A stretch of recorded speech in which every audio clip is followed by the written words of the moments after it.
2024 জুলাইয়ের 1 তারিখ থেকে শুরু করে 5ই আগস্ট পর্যন্ত যে সকল শহীদ বুকের তাজা রক্ত ঢেলে দিয়ে একটি বৈষম্যহীন বাংলাদেশ প্রতিষ্ঠার লক্ষ্যে জীবন দিয়েছে, সেই সকল শহীদদের স্মৃতির প্রতি গভীর শ্রদ্ধা জানাচ্ছি। আমি সহমর্মিতা প্রকাশ করছি সেই আন্দোলনে আহতদের প্রতি। আমি সহমর্মিতা প্রকাশ করছি সেই আন্দোলনে যারা বঙ্গত্ব বরণ করেছেন, অন্ধ হয়েছেন, বিভিন্ন অঙ্গ প্রত্যঙ্গ হারিয়েছেন তাদের প্রতি। 2024 যে জুলাই গণ অভ্যুত্থান সেটি শুরু হয়েছিল কোটা বিরোধী আন্দোলন থেকে। যে একটি রাষ্ট্রে মেধার কোনো দাম থাকবে না, কোটার ভিত্তিতে বিভিন্ন জন চাকরি পাবে, শুধুমাত্র মুক্তিযোদ্ধাদের কোঠা রেখে বাকি কোঠাগুলো বাতিলের দাবিতে ছাত্ররা সেদিন আন্দোলনে নেমেছিল। কিন্তু সেই আন্দোলন দমন করার জন্য তৎকালীন স্বৈরাচারী ফ্যাসিস্ট সরকার পুলিশ লেলিয়ে দিয়েছিল, সেনাবাহিনী লেলিয়ে দিয়েছিল, বিডিআর লেলিয়ে দিয়েছিল এবং তাদের পালিত ছাত্রলীগ, যুবলীগ, স্বেচ্ছাসেবক লীগের নেতা কর্মীদের লেলিয়ে দিয়েছিল এই নিরীহ ছাত্রদের উপর।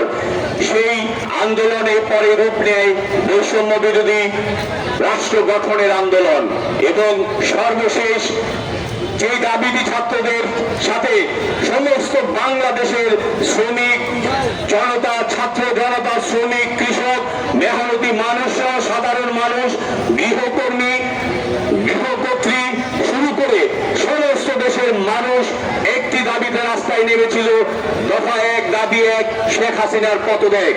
সেই দাবির সময় আমাদের এইখানেও আমরা 18 জুলাই থেকে মূলত নারায়ণগঞ্জে এই আন্দোলনটি ছড়িয়ে পড়ে। আমাদের এই ছাত্র বন্ধুরা সেই আন্দোলনে নিয়মিত অংশগ্রহণ করে। 19 তারিখে আমাদের এই ছাত্র ফ্রন্টেরই আজকে যিনি সভাপতিত্ব করছেন তিনি তার চোখে বুলেটের আঘাত পান এবং এখনো তিনি সেই আঘাতের যন্ত্রণা ভোগ করছেন। আমাদের অনেক বন্ধু রাবার বুলেটের আঘাতে আহত হয়েছেন, তারা এখনো সেই যন্ত্রণা ভোগ করছেন।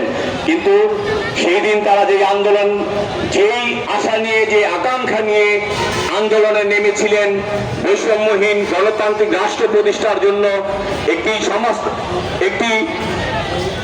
যেই রাষ্ট্রটি বৈষম্যহীন থাকবে, যেখানে ধর্মের ভিত্তিতে কোনো ভেদাভেদ থাকবে না, যেখানে সকল মানুষের মৌলিক চাহিদাগুলো পূর্ণ হবে।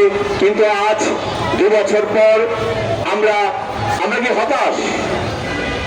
আমি হতাশ নই, আমি এখনো আশাবাদী বাংলাদেশ একটি বৈষম্যহীন গণতান্ত্রিক রাষ্ট্র হিসাবে বিশ্বের বুকে মাথা তুলে দাঁড়াবে এবং এই দাবিটি পূরণ করবে। আমাদের সামনে যে এই আমাদের স্নেহভাজন যে ছাত্র বন্ধুরা আছে তাদের হাত ধরে এই বৈষম্যহীন গণতান্ত্রিক রাষ্ট্র প্রতিষ্ঠা হবেই হবে, এতে কোনো ভুল নেই।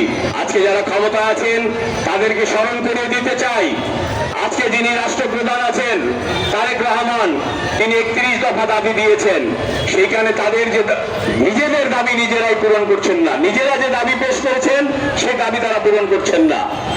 আজকে আমরা দেখছি এই জুলাই বিপ্লবের 2য় বর্ষপূর্তিতে একটি সংগঠন পুরো জুলাই আন্দোলনের কৃতিত্ব নিতে চান। একটি প্রতিক্রিয়াশীল রাজনৈতিক দল এই জুলাই গণ অভ্যুত্থানের পুরো কৃতিত্ব নিতে চান, কিন্তু আমরা তাদেরকে ব্যর্থহীনভাবে বলতে চাই, আপনারা ওই সময়ে হাসিনা বিরোধী কোনো আন্দোলনের কোনোভাবেই শরিক ছিলেন না। আপনারা হঠাৎ করে উদার হয়ে বললেন আপনারাই সব করেছেন। আর আমাদের এই ছাত্ররা কি ঘোড়ার ঘাস কেটেছে? আপনাদের আবার স্মরণ করিয়ে দিতে চাই, ওই আন্দোলন কোনো ব্যক্তির, কোনো ছাত্রের এক আন্দোলন ছিল না। সমগ্র দেশবাসী যখন এক হয়েছিল দাবি 1, দফা 1, শেখ হাসিনার পদত্যাগ, সেই দাবিতে সমস্ত দেশের মানুষ অংশগ্রহণ করেছে। কোন একক রাজনৈতিক দল, কোন একক ছাত্র নেতার নেতৃত্বে এই আন্দোলন সফলতা পায়নি। সমস্ত মানুষের অংশগ্রহণে এই আন্দোলন সফল হয়েছে। আজকে যারা যে দল দাবি করেন তারাই আন্দোলন চালিয়েছেন, তারাই আন্দোলন করেছেন, আমরা তাদেরকে স্মরণ করে দিতে চাই। আপনারা বিগত 16 বছরে কিছুই করতে পারেননি, আপনারা হঠাৎ করে উধাও হয়ে পড়বেন, আপনারা এই সমস্ত আন্দোলনের কৃতিত্ব আপনারা নিতে চান, সেটি একেবারে ভুল। ইতিহাস থেকে শিক্ষা নেন। আমরা এই বর্তমান সরকারের প্রতি দাবি জানাচ্ছি যে অন্তর্বর্তীকালীন সরকারের প্রধান ডক্টর মোহাম্মদ ইউনূস যে বৈষম্যহীন যে যে আচরণ, সেই আচরণ থেকে বেরিয়ে তিনি তার যে রাষ্ট্র পরিচালনার যে মূল কথা ছিল সেটা তিনি রক্ষা করতে পারেননি। তিনি আমেরিকার সাথে এমন একটি বাণিজ্য চুক্তি করেছেন যে চুক্তি দেশ বিরোধী, যে চুক্তি মানুষের গণবিরোধী। আমরা এই গণবিরোধী চুক্তি বাতিলের জন্য বর্তমান সরকারের প্রতি দাবি জানাচ্ছি। আপনারা কেন ইউনূস সরকারের এই অপতৎপরতাকে সমর্থন করবেন? ইউনূস সরকারের এই